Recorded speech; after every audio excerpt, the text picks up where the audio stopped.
Magandang araw po sa inyong lahat. Ako po si Athena Brielle, Sir Napakibot. Ikukwento ko po sa inyong lahat ang kwento ni Langgam at ni Tipaklong.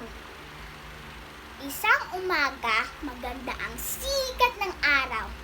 Masayang-masayang naglalaro si Tipaklong at patalon-talon siya sa mga damuhan. Habang naglalaro si Tipaklong, dumuan si Langgam at may dalang pagkain. Bumate si Tipaklong. Kaibigan Langgam, bakit ka na lang lagi nagtatrabaho?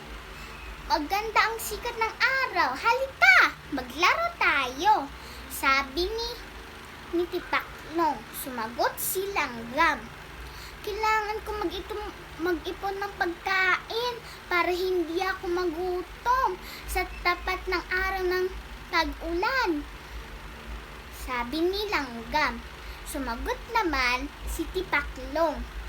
Matagal pa yun. Tingnan mo, maganda ang sikat ng araw. Halika na, maglaro tayo. Pero hindi pinansin ni Langgam si Tipaklong. Kaya nagtrabaho ulit siya. At dumating na ang tag-ulan. Nahihirapan na si Tipaklong.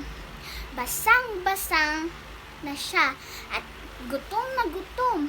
Kaya naisipan niya na puntahan si Langgam.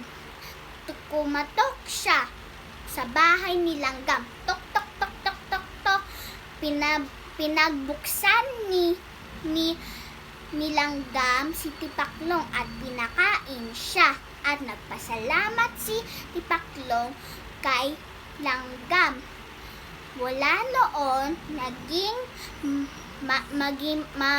masipag si Tipaklong katulad ng kanyang kaibigan.